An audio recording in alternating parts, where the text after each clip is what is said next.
Bienvenue à Agnoto Show, nos chers auditeurs, nos chères auditrices. Aujourd'hui, nous allons parler d'un sujet un peu intime mais très important pour la santé des jeunes filles et des femmes. Il s'agit d'un geste simple, mais qui peut faire une grande différence. La manière dont nous choisissons de dormir la nuit. On ne se rend pas toujours compte, mais ce que nous portons au lit a un impact direct sur notre santé intime. Souvent, on pense qu'il faut absolument garder ses sous-vêtements, comme une habitude, comme une sécurité.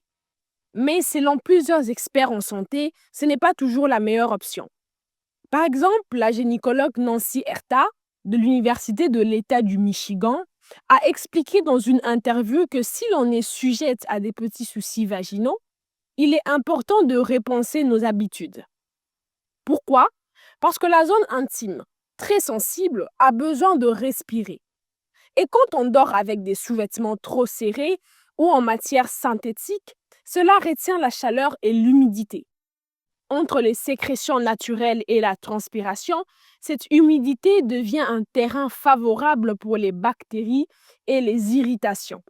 Tandis que dormir sans culotte permet à la peau de rester plus sèche, plus propre et de mieux s'autoréguler.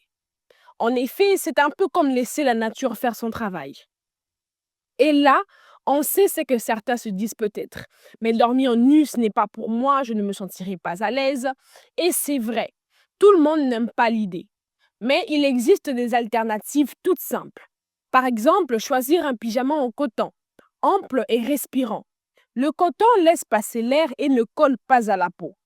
On peut aussi opter pour des sous-vêtements légers, en soie ou en dentelle, qui absorbent un peu l'humidité sans la retenir directement contre le corps.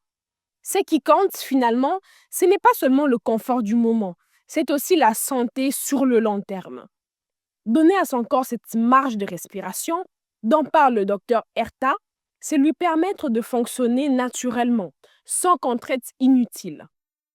Et puis, dormir nu ou avec des vêtements très légers a aussi d'autres bienfaits. Une meilleure régulation de la température du corps, une sensation de liberté et même un sommeil plus profond et plus réparateur.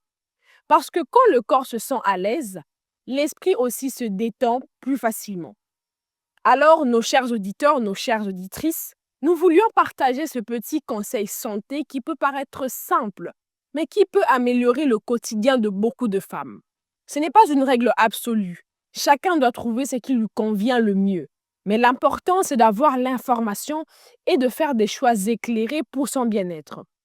Voilà, nos chers amis, aujourd'hui nous avons parlé de l'importance de la respiration intime pendant le sommeil, de pourquoi il peut être bénéfique de dormir nu ou avec des vêtements amples et respirants.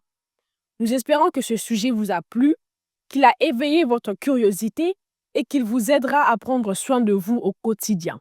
C'était Lady Congo à partir de Kinshasa. Peace and love, on est ensemble.